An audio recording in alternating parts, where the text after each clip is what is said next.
Tengah viral di media sosial pemirsa, video seorang wanita yang diduga anggota DPRD Sumatera Utara marah serta mendorong pramugari di dalam sebuah pesawat. Kemarahan penumpang ini diduga karena kopernya dipindah. Ini tangan ini.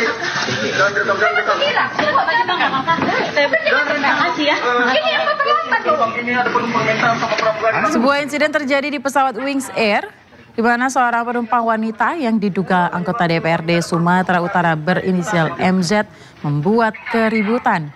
Diduga ia tidak senang koper miliknya dipindahkan ke bagasi kabin bagian belakang oleh pramugari. MZ terlihat mendorong leher pramugari, sementara sang pramugari terlihat berusaha tenang dan menjelaskan alasan perpindah koper dengan sopan. Peristiwa ini viral di media sosial dan memicu reaksi keras dari publik, mengingat posisi MZ sebagai wakil rakyat. Hingga kini belum ada pernyataan resmi anggota DPRD dari fraksi Golkar dan juga maskapai penerbangan. Ini ada penumpang mental sama pramugari. Ini harus diturunkan, Bang. Ini ada penumpang. Ulah warga yang nakal pemirsa membahayakan pejalan kaki yang melewati jembatan penyeberangan orang di Jalan Dan Mogot Tanjung Duren Utara Grogol Petamburan Jakarta Barat. Diduga plat besi anak tangga JPO hilang dicuri.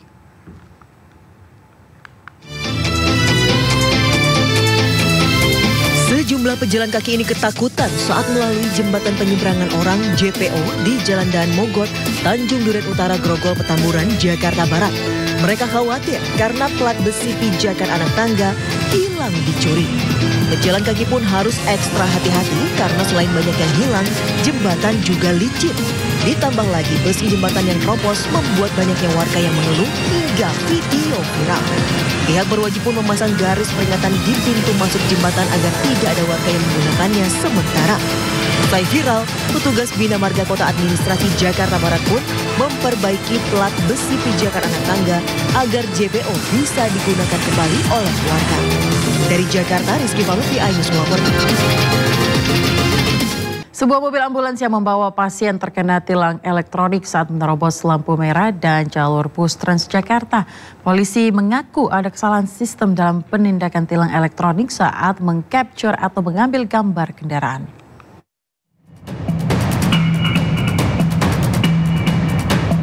Satu unit mobil ambulans terekam kamera hingga terkena tilang elektronik etle saat membawa pasien dan terpaksa menerobos lampu merah serta jalur bus Transjakarta di kawasan Jakarta Selatan.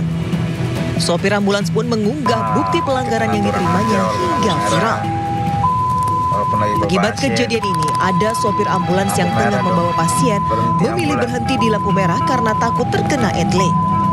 Usai viral, pihak kepolisian menyatakan permohonan maaf terutama pada sopir ambulans. Polisi berkilah ada kesalahan sistem saat mengambil gambar kendaraan. Mohon maaf atas kejadian ini. Kami akan melakukan perbaikan terhadap sistem yang kami, karena ada kesalahan di dalam sistem kami di dalam mengcapture, maka terjadi capture atau tilang terhadap mobil ambulans.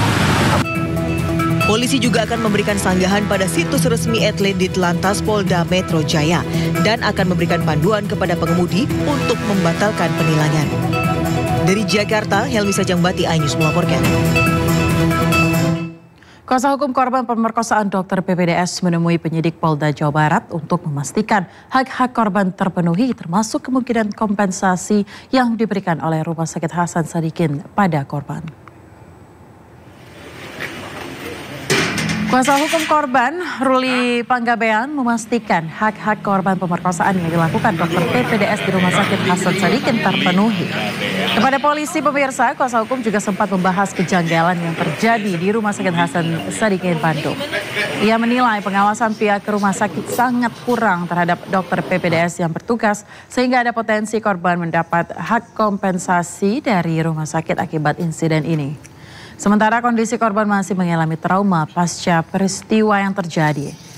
Ia juga telah berkoordinasi dengan Kementerian PPA untuk memberikan pendampingan secara psikologis pada korban.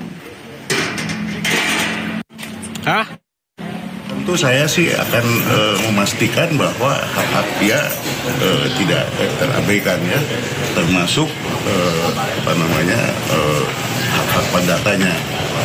Nah, tuntutan tadi saya sudah buka sedikit kepada Direktur SHS untuk coba berpikir untuk apa yang bisa diberikan kompensasi pada mereka.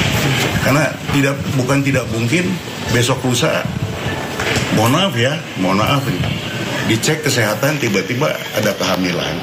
Ini bagaimana kan gitu loh. Ini hal yang mesti diantisipasi gitu. Tapi tadi alhamdulillah Direktur SHS sudah menyatakan tegas-tegas siap bertanggung jawab untuk dan lain sebagainya. Tidak semua free, nggak ada biaya dan lain-lain. Sementara saat ditanya awak media sosial pengawasan rumah sakit, pemirsa, Direktur Reserse Kriminal Umum Polda Jawa Barat Kombes Pol Surawan menyebut pengawasan dan pengamanan rumah sakit cukup ketat. Meski demikian kepolisian masih terus menyelidiki karena setiap melakukan aksinya pelaku selalu lolos dari pengawasan petugas keamanan internal rumah sakit. Artinya pengawasannya lemah itu Pak, pengamanannya? Sudah tidak. Itu memang itu ya. Ini juga pelajari situasi lebih masuk.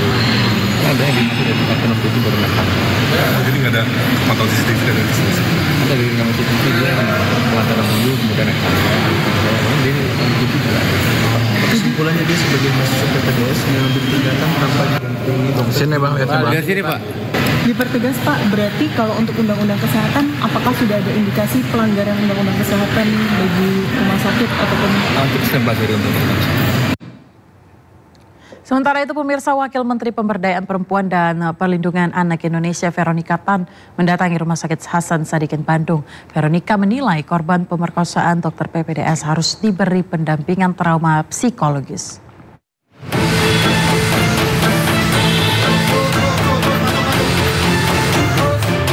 Wakil Menteri Pemberdayaan Perempuan dan Perlindungan Anak Indonesia Veronica Tan tiba di Rumah Sakit Hasan Sadikin Bandung Senin siang. Kedatangan Veronica untuk melihat secara langsung kondisi dan situasi peristiwa pemerkosaan oleh oknum dokter residen Unpad terhadap keluarga pasien terjadi di rumah sakit ini. Veronica kemudian diajak berkeliling dan melihat langsung gedung MCHC lantai 7, lokasi tempat pelaku pemerkosaan pasien melakukan aksi bejatnya. Jadi hari ini kita mencoba melihat permasalahannya itu di mana. Kita ingin ada hukum jerah. Jadi ada efek jerah dari hukuman maksimal. Jadi ini adalah seorang oknum sebenarnya yang berbaju dokter ya. Jadi tidak menginiin hanya karena seorang oknum yang memang bermasalah, tapi bagaimana hukum yang setimpal, yang semaksimalnya untuk diberikan karena korban itu kan ada trauma, jalan hidupnya masih panjang. Bagaimana menolong korban itu sampai bebas dari trauma. Belum lagi efek-efek yang terjadi akibat ya tanda petik perlakuan kekerasan seksual ini ya. Jadi dari Kementerian PPPA tentu akan mendorong terus mengawal kasus ini. Kementerian PPPA akan terus mendorong dan mengawal kasus ini. Veronica juga berharap pelaku diberikan hukuman semaksimal mungkin. Dari Bandung, Jawa Barat, Billy Maulana, iNews melaporkan. Sementara itu, dokter residen anestesi Unpad Priguna Anugrah Pratama terancam 17 tahun penjara atas kasus pemerkosaan yang dilakukan di rumah sakit. 3 wanita menjadi korban pemerkosaan, 2 diantaranya pasien dan 1 anak pasien.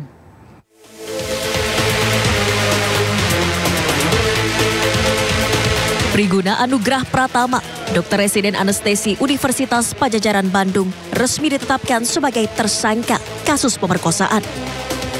Polda Jawa Barat menjerat pelaku dengan pasal berlapis Undang-Undang Tindak Pidana Kekerasan Seksual dengan ancaman hukuman 17 tahun penjara. Perbuatan kejinya terungkap dari laporan yang dibuat oleh korban FH, anak dari seorang pasien di Rumah Sakit Hasan Sadikin Bandung. Priguna diduga melakukan tindak kekerasan seksual saat bertugas jaga di ruang IGD Rumah Sakit Hasan Sadikin dengan modus membius korbannya saat pengambilan sampel darah untuk donor. Dari hasil penyidikan, polisi kemudian mengungkap jumlah korban pemerkosaan dokter cabul ini bertambah tak hanya 1 orang, melainkan 3 orang. Selain anak pasien, pelaku juga diduga mencabuli 2 pasien Rumah Sakit Hasan Sadikin dengan modus yang sama. Dua-duanya kebetulan pasien. Ya, pasien itu di peristiwa yang berbeda dan juga korban berbeda, waktu yang berbeda. Itu beda waktu dan beda beda orangnya. Tapi pelaku sama itu. Untuk kronologinya masih akan dilakukan nanti pendalaman terhadap para korban. Nanti kalau sudah kita mendapatkan keterangan korban, nanti kita beritahukan ke rekan-rekan semua. Sejauh ini penyidik kepolisian telah melakukan pemeriksaan terhadap 13 saksi guna pengembangan kasus pemerkosaan ini. Polisi juga telah melakukan olah TKP lanjutan untuk mengumpulkan barang bukti dan sampel swab dari tempat kejadian perkara di ruang perawatan pasien. Dari Bandung, Jawa Barat, Tim Liputan iNews melaporkan. Kita beralih ke informasi lainnya, pemirsa. 3 hakim pengadilan negeri Surabaya hari ini menjalani sidang lanjutan dalam kasus dugaan suap dan gratifikasi vonis bebas Gregorius Ronald Tanur. Sidang beragendakan tuntutan dari jaksa penuntut umum. Sidang kasus dugaan suap dan gratifikasi vonis bebas Gregorius Ronald Tanur digelar di Pengadilan Tipikor Jakarta Pusat. 3 terdakwa, 3 hakim pengadilan negeri Surabaya dihadirkan untuk mendengar tuntutan dari jaksa penuntut umum.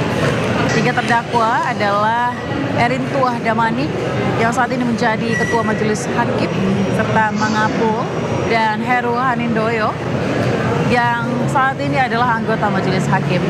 Ketiganya diduga menerima suap dengan nilai keseluruhan 4,6 miliar rupiah. Dalam sidang pembuktian dan keterangan saksi terungkap uang suap bersumber dari Ibu Ronald Tanur, Meriska Wijaya Tanur.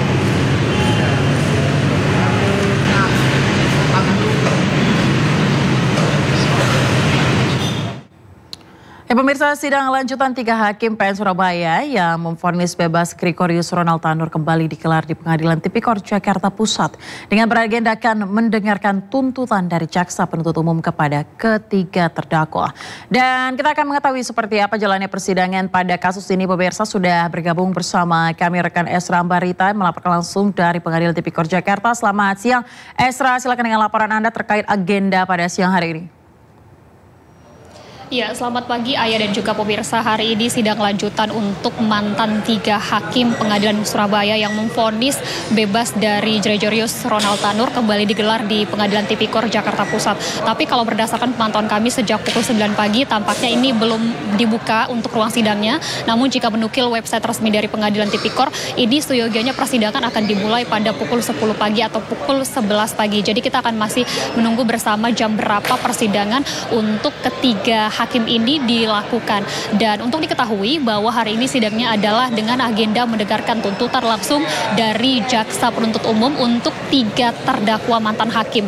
Adapun 3 terdakwa ini adalah yang pertama adalah mantan ketua atau hakim ketua dari PN Surabaya, yakni Erin Tuah Damanik, kemudian hakim anggota yang terdiri dari Mangapul, dan satu lagi adalah Heru Hanindio. Nah, sebenarnya menarik sekali bahwa dalam persidangan sebelumnya telah dilakukan dari pembuktian, kemudian juga mendengarkan keterangan saksi yang mana kala itu terkuak sejumlah fakta-fakta menarik. Misalnya saja total suap yakni bertotal 4,67 miliar.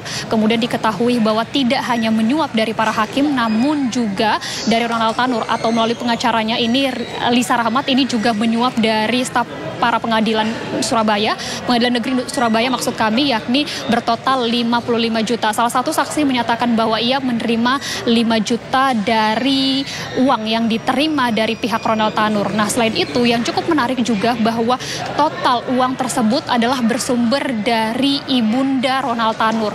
Dan kemudian juga disampaikan bahwa proses suap tersebut adalah kesepakatan. Jadi ada frasa yang disampaikan terkait satu pintu. Jadi satu pintu untuk menerima hasil suap yang diterima langsung melalui pengacara Ronald Tanur, sehingga ini terkait dugaan dari suap dan gratifikasi. Nah, kita akan cermati seperti apa tuntutan dari jaksa penuntut umum hari ini, karena sekali lagi untuk persidangan belum akan dimulai. Dan untuk diketahui pemirsa bahwa kasus ini mencuat pada tahun 2024. Kala itu publik cukup geram sekali dengan vonis yang ditetapkan oleh majelis hakim, mantan majelis hakim dari Erin Tuah Damanik untuk Ronald Tanur yang kala itu divonis bebas. Atas dasar hal tersebut tersebutlah dari jaksa penuntut umum, kemudian ID mengajukan kasasi, kemudian dari MA pun mengabulkan kasasi tersebut, dan ini sekaligus menganulir dari putusan vonis bebas menjadi pidana 5 tahun penjara. Meskipun publik masih geram atas perkara ini karena ketika itu baru viral, akhirnya ditindak langsung dan ditetapkanlah dari 3 hakim ini sebagai terdakwa dalam kasus vonis bebas untuk Ronald Tanur ini. Dan atas perbuatannya, para terdakwa ini dijerat dengan pasal yang berkaitan dengan tindak pidana korupsi nomor 31 tahun 1999,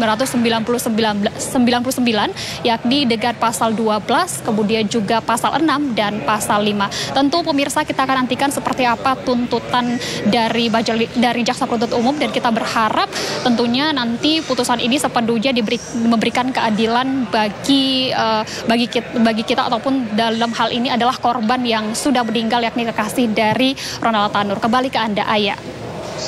Baik, terima kasih ya Seramba Rita atas laporan Anda langsung dari Pengadilan Tipikor Jakarta. Kami tunggu seperti apa perkembangannya pada siang hari ini. Selamat bertugas kembali.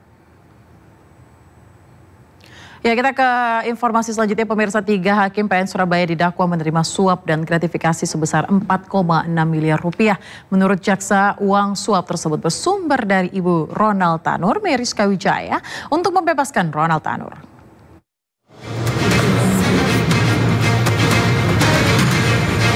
Pasca vonis bebas Ronald Tanur, 3 hakim di Pengadilan Negeri Surabaya duduk di kursi terdakwa. Mereka adalah Erin Tuadamanik yang merupakan hakim ketua, sementara Mangapul dan Heru Anindyo merupakan anggota majelis. Ketiganya didakwa sebagai penerima suap dan gratifikasi dalam vonis bebas Ronald Tanur dengan nilai 1 miliar rupiah dan 308 ribu dolar Singapura atau total 4,3 miliar rupiah. Tindak pidana tersebut terjadi antara Januari hingga Agustus 2024. Perkara ini pun melibatkan mantan Kepala Balitbank Diklat Mahkamah Agung, Zarof Rikard. Kasus bermula dari jeratan hukum untuk Ronald Tanur atas kematian kekasihnya Dini Sera Afrianti. Ibu Ronald Tanur, Meriska Wijaya, berupaya agar anaknya bebas. Dia pun meminta pengacara bernama Lisa Rahmat untuk mengurus perkara tersebut. Lisa lalu menemui Zarof Rikard untuk mencarikan hakim PN Surabaya yang dapat menjatuhkan vonis bebas. Ronald Tanur pun akhirnya divonis bebas pada 24 Juli 2024. Namun di tingkat kasasi MA membatalkan putusan bebas tersebut. Ronald Tanur akhirnya divonis dengan 5 tahun penjara. Tim Liputan iNews melaporkan. Pemirsa, sidang restitusi kasus tewasnya seorang remaja akibat dicekoki narkoba oleh anak bos Prodia digelar di Pengadilan Jakarta Selatan. Ayah dari korban hadir sebagai saksi dalam kasus yang menewaskan anaknya.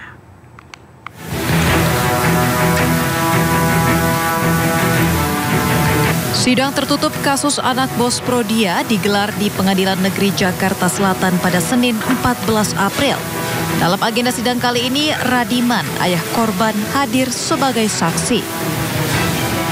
Kuasa hukum keluarga korban Tony RM mengatakan dalam sidang perkara ayah korban dibantu oleh LPSK guna menyampaikan tuntutan keluarga terhadap anak bos Prodia, Arif Nugroho dan Muhammad Bayu, yaitu berupa restitusi atau uang ganti rugi kepada majelis hakim dengan besar nominal sebesar 1 miliar rupiah. Mengajukan restitusi melalui LPSK itu tidak besar, hanya 1 miliar untuk biaya hidup dan biaya pendidikan anaknya korban ya, sampai dewasa. Ya, ini cuma 1 miliar. Enggak, punya anak, ya, jadi anak di luar kawin ya. Memang belum menikah secara resmi, ya, nikah siri, jadi nikah tidak tercatat. Nah, angkanya itu 1 miliar untuk kehidupan biaya anak sampai dewasa. Dan secara resmi itu nanti disampaikan oleh jaksa penuntut umum dari LPSK. Dalam sidang ini, ayah korban hanya memberi pengantar dan penjelasan kepada majelis hakim agar nantinya tuntutan yang disampaikan jaksa penuntut umum atau JPU dapat dikabulkan. Ia berharap tuntutan yang diajukannya dapat dikabulkan majelis hakim Pengadilan Negeri Jakarta Selatan. Dari Jakarta dan Helmi Sajangbati, iNews melaporkan. Pemirsa, gebrakan baru Gubernur Jawa Barat Deddy Mulyadi, di mana Pemprov Jawa Barat resmi melarang segala bentuk pungutan dan sumbangan di jalan raya. Meski bertujuan baik menjaga ketertiban dan keselamatan pengguna jalan, tapi sebagian warga keberatan.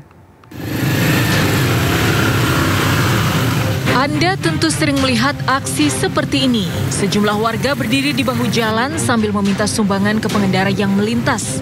Seperti yang terlihat di Jalan Raya Pangeran Jayakarta, Bekasi Utara ini. Sumbangan biasanya untuk pembangunan masjid, musola, dan ada pula sumbangan untuk biaya acara keagamaan. Tak hanya di pinggir jalan, aksi warga meminta sumbangan juga kerap dilakukan di tengah jalan yang ramai lalu lintas kendaraan. Seperti yang terlihat di Jalan Raya Singabraja, Tenjo, Kabupaten Bogor. Meski membahayakan pemungut sumbangan dan pengendara, warga mengaku tidak punya pilihan karena butuh biaya untuk pembangunan masjid.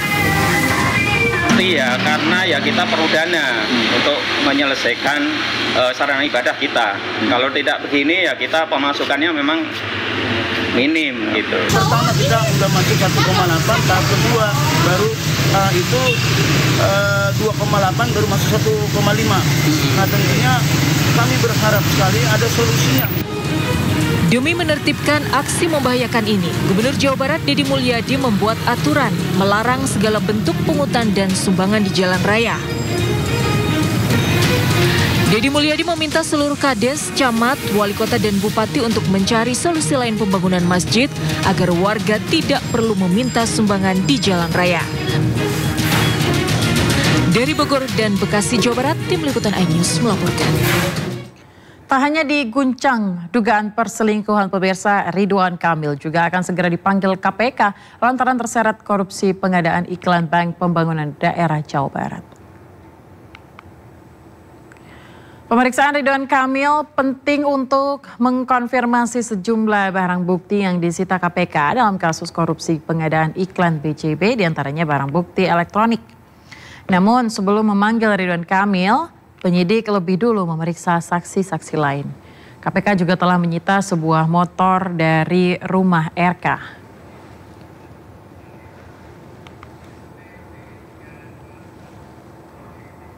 Nah, karena kita juga perlu informasi yang lengkap dulu terhadap peran-peran dari Pak mantan gubernur ini, gitu. Karena ini ada perannya bukan di depan nih, di perannya ada di belakang, sehingga kita perlu informasi yang banyak dulu dari para saksi. Ya, dan seperti apa rencana pemeriksaan KPK selanjutnya, pemirsa, dalam kasus yang membawa nama Ridwan Kamil? Sudah ada rekan Jen Cahyani melaporkan langsung dari gedung KPK Jakarta. Halo, selamat siang Jen, apakah sudah ada informasi dari jubir KPK terkait dengan pemeriksaan Ridwan Kamil? Silakan.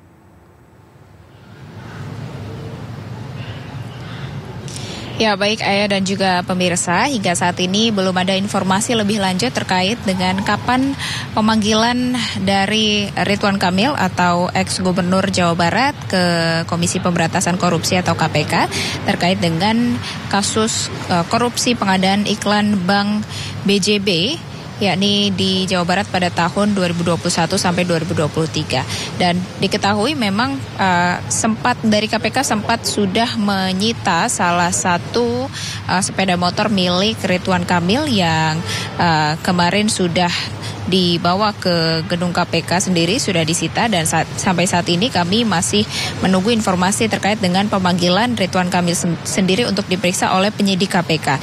Dan diketahui selain pemanggilan Ridwan Kamil yang masih menunggu hingga saat ini belum ada jadwalnya, dari penyidik KPK saat ini sedang menyelidiki dengan saksi-saksi terkait ya, salah satunya dari pihak Bank BJB sendiri, kemudian dari vendor yang memenangkan kontrak tersebut terkait dengan pengadaan iklan Bank BJB, dan juga beberapa saksi lain yang nantinya tentu saja akan menguatkan dari hasil penyidikan yang dilakukan oleh pihak KPK sendiri. Dan tentu saja hal ini masih akan kami update lebih lanjutnya nanti akan seperti apa. Dan surat pemanggilannya tersebut untuk Ridwan Kamil telah ditandatangani dan juga untuk waktu pemeriksaannya akan ditentukan setelah nanti penyidik merampungkan atau menyelesaikan pemeriksaan terkait kasus tersebut terhadap saksi-saksi lain yang memang sudah didaftar. Dan tentu saja pemanggilan Ridwan Kamil ke KPK ini menjadi perhatian publik ya, terutama setelah KPK ini melakukan penggeledahan dan juga menyita sejumlah barang bukti yang ditemukan di kediaman Ridwan Kamil itu sendiri. Dan sebelumnya dari juru bicara KPK juga sempat mengatakan bahwa Ridwan Kamil ini akan dipanggil salah satunya juga untuk memberikan keterangan terkait dengan barang bukti yang sudah ditemukan oleh pihak KPK beberapa waktu yang lalu dan juga pada hari kemarin terkait dengan sepeda motor tersebut. Dan sampai saat ini meskipun dari KPK telah mentersangkakan ya beberapa orang terkait dengan kasus korupsi pengadaan iklan Bank BJB, tentu saja salah satu yang menjadi tokoh yang ditunggu-tunggu seperti apa nanti kabarnya, apakah juga akan ditersangkakan ini Ridwan Kamil. Dan hingga saat ini kami akan menunggu kapan jadwal pasti pemanggilan Ridwan Kamil ke gedung KPK untuk diperiksa oleh penyidik, salah satunya terkait dengan keterangan barang bukti yang telah disita oleh pihak KPK. Sementara itu Ayah. Baik, terima kasih rekan Jen Cahyani melaporkan langsung dari gedung KPK Jakarta. Selamat bertugas kembali. Sementara itu pemirsa, rumah mantan Ketua DPD RI Lanyala Mataliti di Surabaya digeledah Komisi Pemberantasan Korupsi, di mana penggeledahan terkait pengembangan penyelidikan korupsi dana hibah DPRD Jatim dengan tersangka mantan Ketua DPRD Jatim Kusnadi. Puluhan anggota Ormas Pemuda Pancasila mengamankan rumah Lanyala di Jalan Wisma Permai, Surabaya usai penggeledahan dilakukan oleh lembaga anti rasuah. KPK diduga menggeledah kediaman Lanyala terkait kasus pengembangan penyelidikan korupsi dana hibah DPRD Jatim dengan tersangka mantan Ketua DPRD Jatim Kusnadi. Namun setelah penggeledahan selama 2 jam, penyidik KPK tidak menemukan bukti keterkaitan Lanyala dengan pengembangan hasil penelitian korupsi dana hibah yang melibatkan mantan Ketua DPRD Jatim Kusnadi. KPK meninggalkan rumah lokasi tanpa membawa bukti atau barang apapun. Memang benar ada penggeledahan dari KPK yang berkaitan dengan kasus dana hibahnya Pak Kusnadi. Nah, setelah dilakukan penggeledahan baik di rumah LL 39 dan di rumah yang belakang, tidak ditemukan sama sekali barang-barang yang berkaitan dengan kasus yang berkaitan dengan Pak Kusnadi, tidak ditemukan dan tidak ada. Langkah selanjutnya dari pihak perwakilan dari Pak Lanyala sendiri seperti apa langkah ini? Nah, kita pada prinsipnya adalah orang yang taat dan patuh pada hukum, kooperatif. Kalau KPK datang ya dengan surat tugasnya juga sudah ditunjukkan, ya sudah biarkan KPK menjalankan tugas, kita tidak melarang. Oke. Tadi 2 rumah berarti yang dilihat, Pak? Ada 2 rumah yang diperiksa. Oke, yang dibawa ke KPK apa, Pak? Tidak ada. Ada berita acaranya, 2 berita acara rumah LL39 dan berita acara rumah yang di belakangnya, semua sudah ada, menyatakan tidak ada barang ataupun uang yang berkaitan dengan kasusnya Pak Kusnadi. Tidak ada. Berapa lama Pak tadi kegiatan di dalam? Kurang lebih 2 jam. Berapa personel Pak dari pihak KPK? Kurang lebih antara 7 sampai 15 kalau ada. Mas Amro izin, ini kan penggeledahan terkait kasus Pak Kusnadi. Ada hubungan apa Pak Kusnadi sama Lanyala?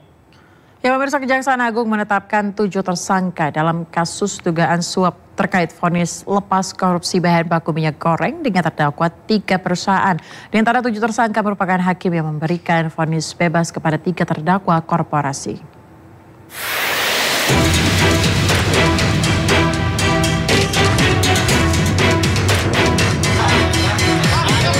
Kejaksaan Agung menetapkan 3 hakim dari Pengadilan Negeri Jakarta Pusat dan Jakarta Selatan menjadi tersangka baru dalam kasus korupsi bahan baku minyak goreng. Sehingga total tersangka kasus suap dalam mempengaruhi putusan pengadilan menjadi 7 orang.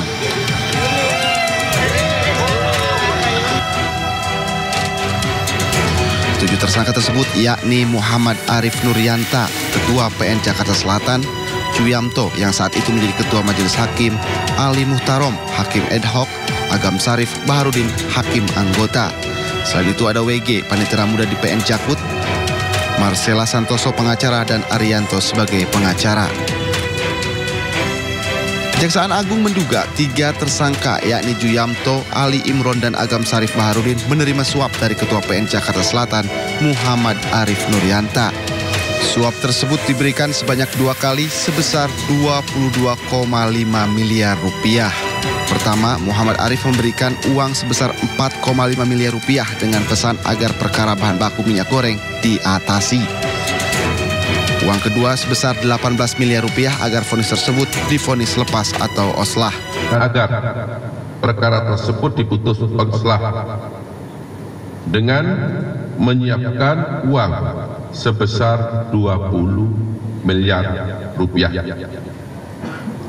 Selanjutnya kesempatan tersebut disampaikan oleh Wahyu Gunawan kepada Muhammad Arif Nuryanto agar perkara tersebut diputus onslah, dan Muhammad Nuryanto menyetujui permintaan tersebut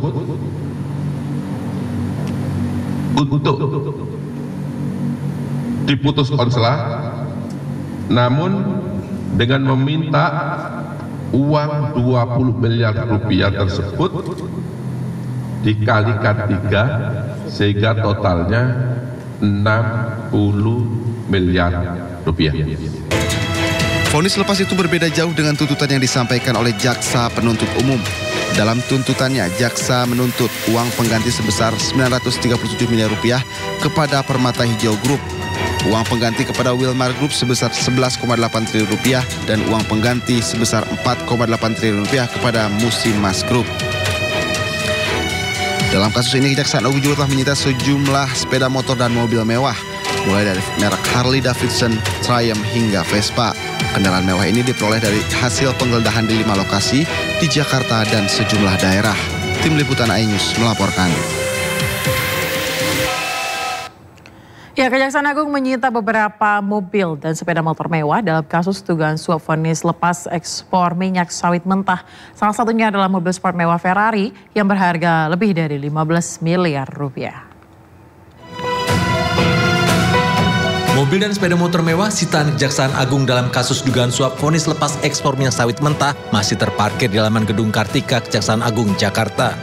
Dari data kendaraan bermotor diketahui, sedan sport GT-R Nismo bernomor polisi B505AAY keluaran 2022 bernilai 2,125 miliar rupiah.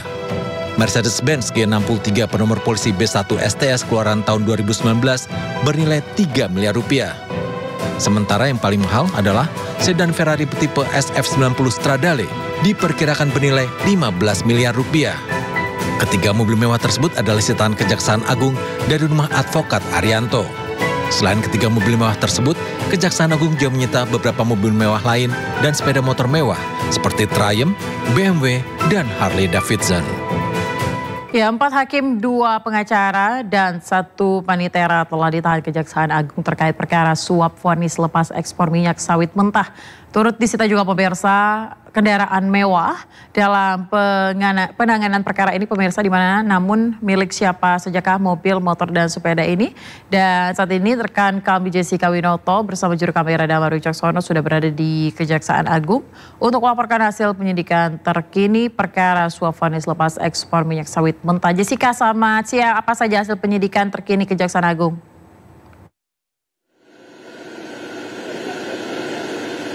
Ya, selamat siang Ayah dan juga pemirsa. Memang untuk terkait update terkini hasil penyidikan masih belum mendapatkan informasi lebih lanjut, tetapi setelah penetapan 7 orang tersangka oleh Kejaksaan Agung Republik Indonesia, yaitu yang diketahui memang atas kasus suap penanganan perkara ekspor CPO atau minyak goreng mentah di 3 perusahaan besar ini yang menjerat beberapa hakim.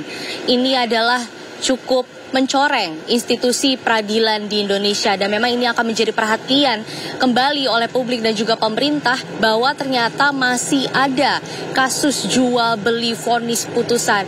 Dan memang diketahui atas perkara ini pun penetapan tersangka dari ketujuh tersangka ini dilakukan selama 2 hari, yaitu yang pertama di hari Sabtu 12 April 2025 malam, yaitu menetapkan ada 4 tersangka atas nama Arif Nurianta, Marcella Santoso, Arianto, dan Wahyu Gunawan. Sementara untuk hari berikutnya, yaitu di hari Minggu 13 April 2025 malam, ada 3 tersangka lainnya yang baru ditetapkan, yaitu atas nama Juyamto, Agam Syarif Bahrudin, lalu juga dan Ali Muhtaram.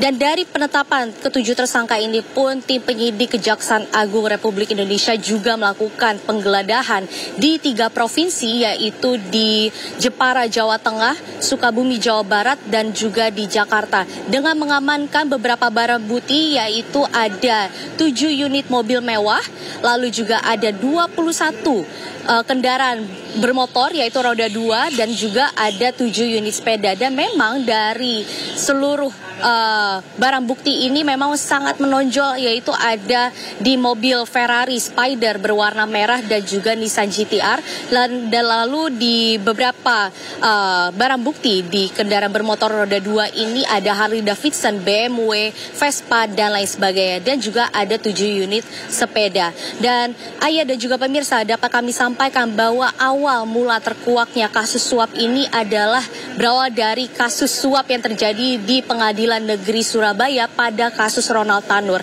Dan memang ini terjadinya ada kesamaan nama pengacara, yaitu Marcella Santoso yang menangani di kasus Ronald Tanur alias kasus penganiayaan terhadap kekasih Ronald Tanur di beberapa waktu yang lalu. Dan setelah itu memang Kejaksaan Agung mencurigai adanya kasus suap yang sama terjadi di kasus penanganan kasus ekspor atau korupsi CPO ini. Dan setelah melakukan pengusutan, ternyata terbukti adanya aliran dana melalui dari kedua pengacara, yaitu Marcella Santoso dan juga Arianto, kepada salah satu panitera muda di Pengadilan Negeri Jakarta Pusat, yaitu Wahyu Gunawan. Dan uang yang disalurkan melalui Wahyu Gunawan ini adalah sebesar 60 miliar rupiah kepada salah satu tersangka, yang mana merupakan pada saat itu menjabat sebagai Wakil Ketua Pengadilan Negeri Jakarta Pusat dan sekarang menjabat sebagai Ketua Pengadilan Jakarta Selatan. Dan memang atas kasus ini terkuaknya memang menjadi tanda bahwa jual beli vonis atau putusan masih terjadi, dan sehingga saat ini pun informasinya para tersangka ini sudah ditahan di Rutan Salemba cabang Kejagung. Dan memang Ayah dan juga pemirsa, kami akan pantau terus update dari perkembangan dari kasus ini ke depannya, apakah nanti sore atau mungkin beberapa waktu ke depan akan ada update terbaru. Kami akan segera melaporkan kepada pemirsa dan juga Ayah dan lainnya. Ayah. Baik, Jessica, terima kasih atas laporan Anda langsung dari Kejagung. Selamat bertugas kembali. Ya, pemirsa, Mahkamah Agung ini memberhentikan sementara 4 hakim yang menjadi tersangka kasus suap penanganan perkara ekspor crude palm oil atau CPO untuk 3 perusahaan besar. Juru bicara Mahkamah Agung Yanto mengatakan hakim dan panitera yang telah ditetapkan sebagai tersangka akan diberhentikan sementara. Yanto juga menegaskan pihaknya menghormati proses hukum yang berlangsung di Kejaksaan Agung dan tetap mengedepankan asas praduga tak bersalah terhadap 4 hakim. Mahkamah Agung menyampaikan hal-hal sebagai berikut.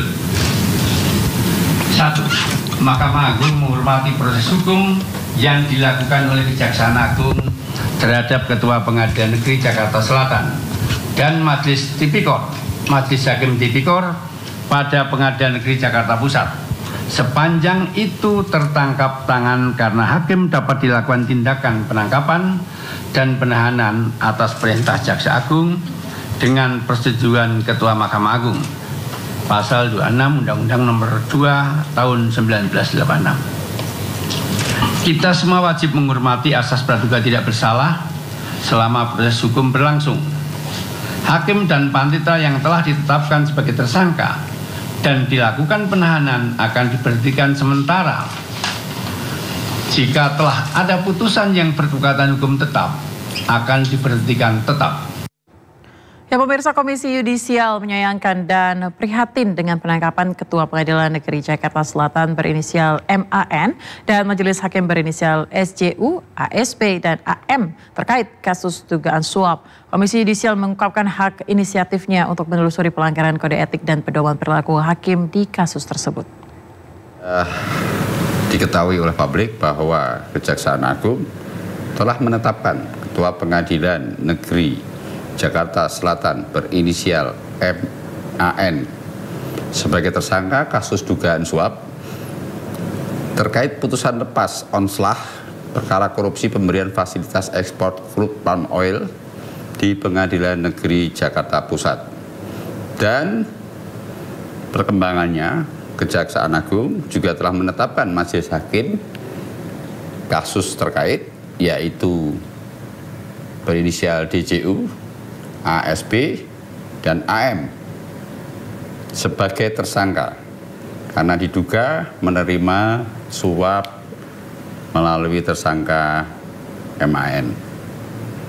Merespon hal tersebut, KY atas nama kelembagaan, saya menyampaikan bahwa Komisi Yudisial sangat menyayangkan dan prihatin sekali terhadap peristiwa tersebut, dan oleh karena itu KY menggunakan hak inisiatifnya untuk menerjunkan tim dalam menelusuri dugaan pelanggaran kode etik dan pedoman perilaku hakim, dan tim juga akan mengumpulkan informasi dan keterangan terkait kasus tersebut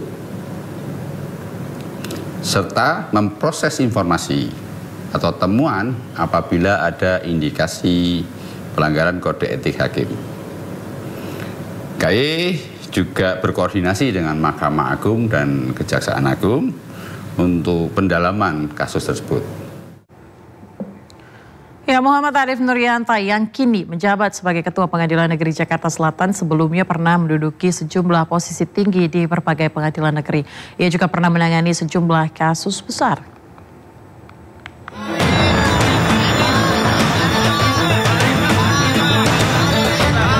Sebelumnya nama Muhammad Arif Nurianta pernah mencuri perhatian publik ketika menjabat sebagai Hakim Ketua dalam perkara penembakan terhadap 6 anggota Laskar FPI yang dikenal sebagai peristiwa KM50.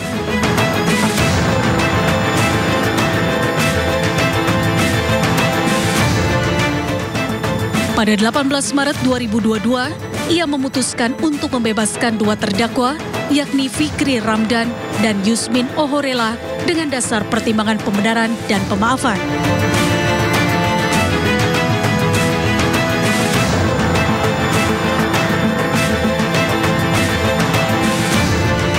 Selain itu, Arif juga pernah menjatuhkan vonis bebas terhadap selebritas Ashanty pada tahun 2019 dalam kasus pencemaran nama baik senilai 14,3 miliar.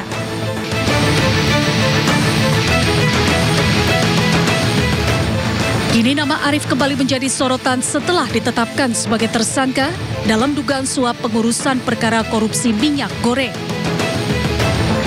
Kejagung menemukan bukti bahwa ia telah menerima suap sebesar 60 miliar dari pengacara agar 3 terdakwa korporasi kasus tersebut bisa divonis bebas di Pengadilan Tindak Pidana Korupsi pada Pengadilan Negeri Jakarta Pusat. Tim Liputan iNews melaporkan.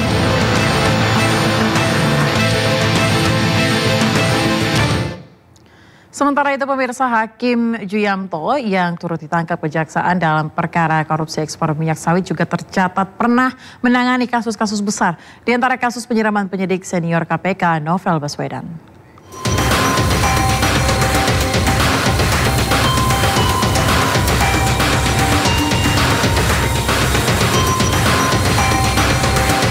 Berdasarkan situs resmi PN Jakarta Selatan, nama Juyamto merupakan hakim dengan jabatan pembina utama.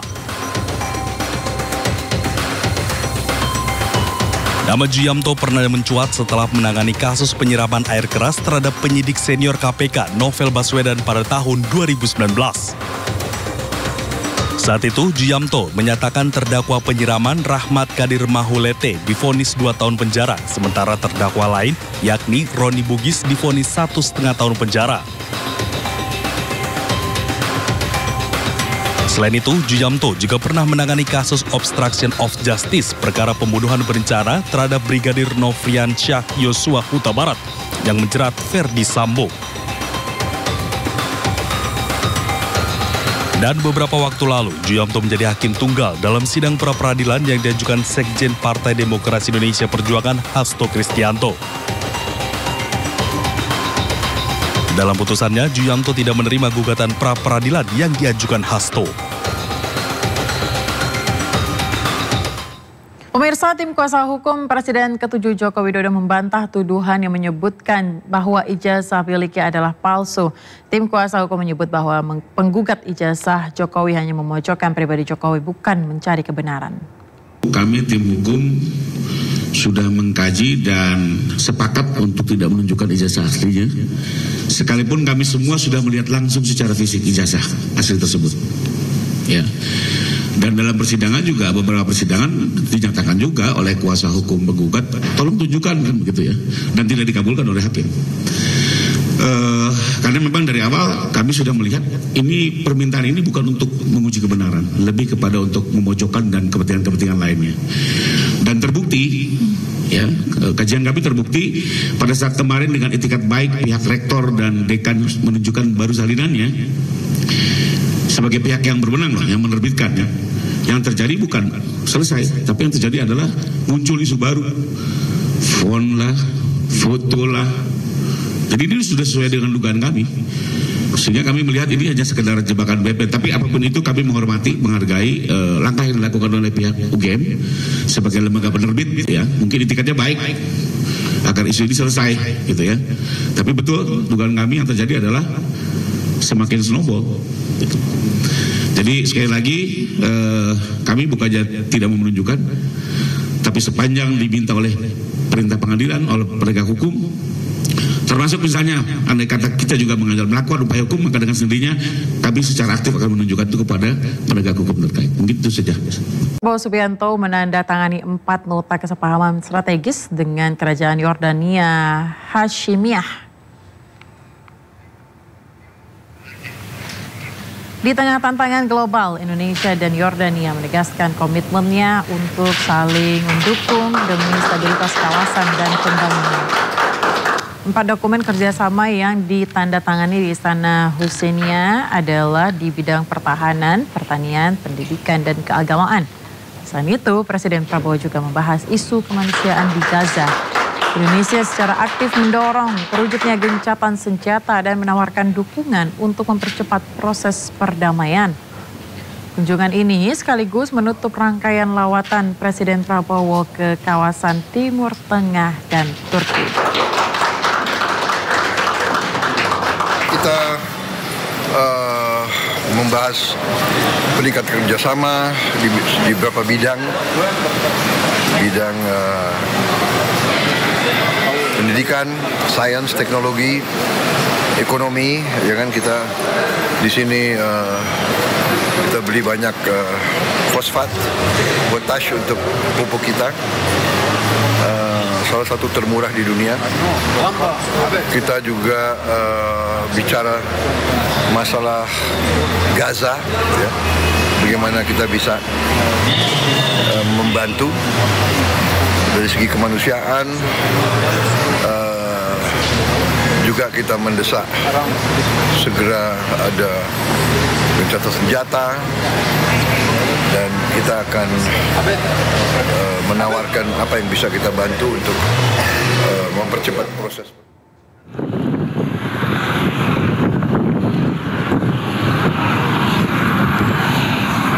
Presiden Prabowo Subianto telah merampungkan rangkaian kunjungan kerja dan kenegaraannya ke kawasan Timur Tengah dan Turki.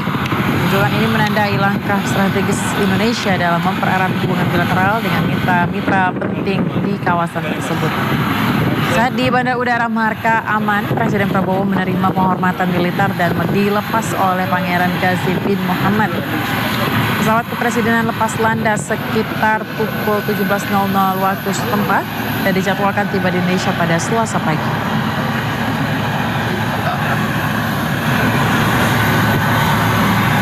Ya pemirsa. Pemirsa, Presiden Prabowo telah merampungkan kunjungan di Yordania sebagai lawatan pamungkasnya di Timur Tengah. Sejumlah kesepakatan ditandatangani bersama dengan Raja Abdullah II di Yordania. Dan berikut laporan jurnalis Indonews Binti Mufarida dari Amman, Yordania. Presiden Prabowo Subianto dan Raja Abdullah II telah melaksanakan pertemuan bilateral di Istana Al-Husainiyah, Amman, Kerajaan Hashimiyah, Yordania, Senin 14 April 2025. Pertemuan bilateral itu menghasilkan sejumlah kerjasama, mulai bidang pertahanan, bidang pendidikan, sains, teknologi, dan juga ekonomi.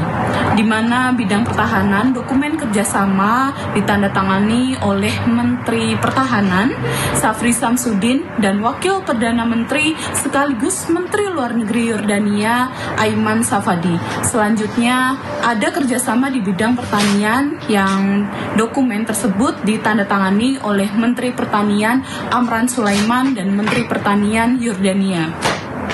Penguatan kerjasama juga dilakukan di bidang pendidikan yang diwakili Menteri Agama Nazaruddin Umar. Kemudian ada kerjasama dalam bidang keagamaan dan wakaf. Presiden juga mengungkapkan rencana akan membeli pupuk fosfat dari Yordania, di mana pupuk dari Yordania termasuk salah satu termurah di dunia.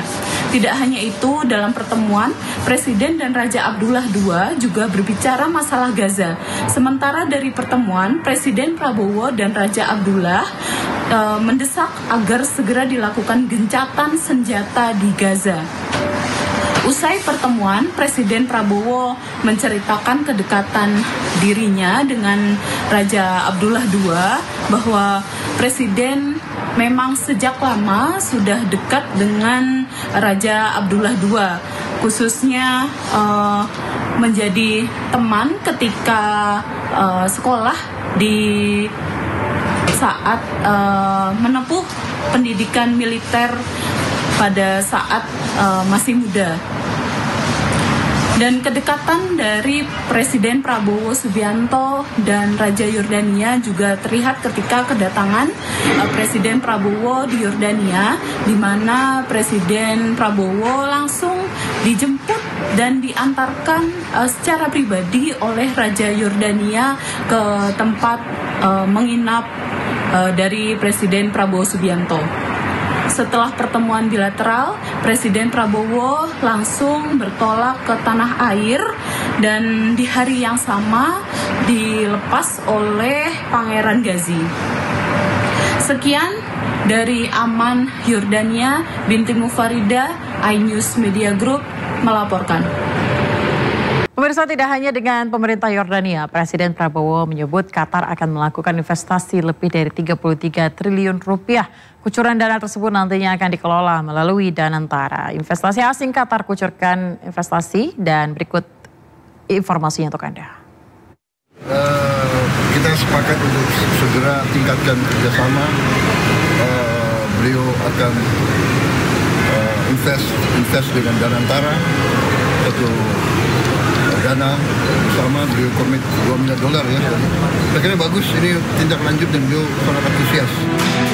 Ya pemirsa, pemerintah tengah membahas tentang Satgas PHK untuk melindungi hak-hak pekerja imbas dari perang tarif global. Pembahasan tentang Satgas PHK dilakukan secara paralel dengan Satgas Deregulasi Kebijakan Ekonomi. Tadi juga kami sudah membahas apa yang diarahkan Bapak Presiden, yaitu yang pertama Satgas terkait dengan PHK dan juga kesempatan kerja. Nah ini kita sedang dimatangkan. Dan yang kedua Satgas terkait deregulasi. Jadi ini semua berjalan secara paralel dan diharapkan dalam waktu singkat kita bisa menerbitkan. Tentu kita cari low hanging fruit dalam bentuk paket-paket. Jadi kita keluarkan yang selesai, kita keluarkan dalam paket-paket. Kita beralih ke informasi lain, pemirsa. Tahan diri menikmati makanan bersantan, harga kelapa parut sedang tidak tertahan. Harga komoditas kelapa parut tengah melonjak tinggi. Kelapa parut melesat hingga Rp30.000 per butir, 2 kali lipat dari harga normal di kisaran Rp15.000 per butir. Pantauan di Pasar Kebayoran Lama Jakarta Selatan, harga kelapa parut masih tinggi. Kelapa parut ukuran besar kini dijual di kisaran Rp25 hingga Rp30.000 per butir. Jauh dari harga normal yang hanya Rp15.000 per butir. Akibatnya konsumen terjepit. Para pedagang makanan dan minuman yang menggunakan santan kini kebingungan. Nah ini naik lagi Mbak, sekitar 25 sampai 30 Mbak per butirnya. Biasanya berapa ya Pak? Kalau dulu itu pernah dari yang 8.000 terus naik ke 10, naik ke 13, 15. Nah kemarin lebaran 25 sampai hari ini sampai 30.000. Kita yang penjual ini kan jadinya bingung Mbak ya. Kalau kita nggak jualan dicari pelanggan sama nggak punya uang. Tapi kalau kita mau jualan juga susah hitungnya gitu Mbak, karena kan harganya tinggi gitu Mbak ya. Harga kelapa parut melonjak dimulai sebelum bulan Ramadan lalu. Harga naik perlahan hingga akhirnya menyentuh Rp30.000 per butir atau 2 kali lipat harga normal. Dari sebelum puasa, lebih udah mau 2 bulan karena diekspor ke luar negeri. Kosong barangnya pada dikirim keluar, lakunya ya berkurang. Dulu 500 ke atas, sekarang 200, 300 gitu. Tak hanya kelapa parut ukuran besar, harga kelapa parut ukuran kecil ikut naik dari normalnya di sekitar Rp10.000 per butir melonjak jadi Rp20.000 per butir. Kenaikan harga ini diduga diakibatkan tingginya permintaan ekspor hingga pasokan kelapa parut menipis di pasaran lokal. Dari Jakarta, Amrina Rida, Muhammad Hoirudin, N-News melaporkan. Ya pemirsa, kami ajak Anda untuk mengetahui pantauan lalu lintas hari ini di sejumlah wilayah melalui pantauan CCTV Korlantas Polri. Dan kita akan bergabung dengan Brigadir Treslinda di studio NTMC Polri. Pemirsa, selamat siang Brigadir Treslinda, silakan dengan laporan Anda. Ya baik, terima kasih Ayah dan pemirsa. Saya akan mengajak Anda melihat kondisi arus lalu lintas terkini di beberapa ruas jalan untuk menemani aktivitas siang Anda. Dan kita mulai dari kawasan yang pertama, Slipi Palmera, Jakarta Barat. Arus lalu lintas dari arah Semanggi yang akan mengarah ke Grogol saat ini dalam keadaan ramai, cenderung tersendat di antrian traffic light, di mana antrian traffic light ini mencapai 200 meter ke belakang. Untuk itu kami berharap bagi pengendara roda 2 maupun roda 4 untuk selalu bersabar dalam menunggu antrian kendaraan di kawasan ini. Kemudian dari Semanggi akan mengarah ke Petamburan dalam keadaan ramai lancar, perlambatan kecepatan terjadi sesekali pada antrian di traffic light. Untuk tol dalam kota Cawang Grogol saat ini dalam keadaan ramai dan lancar. Kita tinggalkan Slipi Palmera, Jakarta Barat. Selanjutnya kita beralih ke kawasan Tanjung Sari, Sumedang, Jawa Barat. Pada umumnya arus lalu lintas di kawasan ini ramai dan lancar di kedua arahnya, baik yang akan mengarah ke Sumedang maupun kendaraan yang akan mengarah ke Bandung. Tentunya meskipun lalu lintas lancar, kami harapkan Anda dapat mengutamakan keselamatan dalam berkendara dengan selalu berhati-hati. Kita tinggalkan Tanjung Sari, Jawa Barat. Selanjutnya kita beralih ke Jogja, tepatnya dari Simpang Kentungan, Kaliurang. Arus lalu lintas dari kota Jogja yang akan mengarah ke Kaliurang saat ini dalam keadaan ramai lancar. Dan dari Mangkuharjo yang akan mengarah ke Jombor mengalami antrian di belakang traffic light sepanjang 100 meter. Kami harapkan Anda untuk tetap mengutamakan keselamatan dalam berkendara, serta ikutilah rambu lalu lintas dan marka jalan yang ada. Dan pemirsa, yang terakhir kita pantau dari Jembatan Ampera, Sumatera Selatan. Arus lalu lintas dari Jalan Sudirman yang akan mengarah ke Jembatan Ampera saat ini dalam keadaan ramai lancar. Dan dari Ampera yang akan mengarah ke Jalan Merdeka juga dalam keadaan ramai dan lancar. Meskipun lalu lintas lancar, antisipasi dengan angkutan umum yang menaikkan dan menurunkan penumpang di median jalan. Kemudian kami juga menginformasikan bagi Anda untuk selalu berhati-hati dalam berkendara serta waspada terhadap cuaca yang tidak menentu di ibu kota DKI Jakarta. Tentunya bagi pengendara roda 2, kami harapkan Anda untuk selalu menyediakan jas hujan di jok motor sehingga Anda bisa menggunakan saat turun hujan. Dan bagi Anda yang akan mengupdate informasi-informasi seputar arus lalu lintas terkini, kami siap melayani Anda di 1500669 ataupun melalui SMS center kami di 9119. Demikian Brigadir Treslinda melaporkan. Ayah, kembali ke Anda di studio. Silakan. Baik, terima kasih Brigadir Treslinda melaporkan langsung dari studio NTMC Polri Jakarta. Selamat bertugas kembali dan salam presisi. Ya pemirsa, ribuan sekolah Islam terpadu menggelar aksi bersama memboikot produk-produk yang terafiliasi dengan Zionis Israel sebagai bentuk solidaritas untuk rakyat Palestina. Boikot dilakukan secara serentak di berbagai wilayah di Indonesia, melibatkan puluhan ribu siswa, guru, dan orang tua murid, lebih dari 500 sekolah yang berada dalam naungan jaringan sekolah Islam terpadu. Ketua Umum Jaringan Sekolah Islam Terpadu Indonesia, Fahmi Zulkarnain, mengatakan aksi tersebut bukan sekedar simbolik, namun juga merupakan bagian dari pendidikan karakter dan kepedulian global yang diajarkan kepada para peserta didik.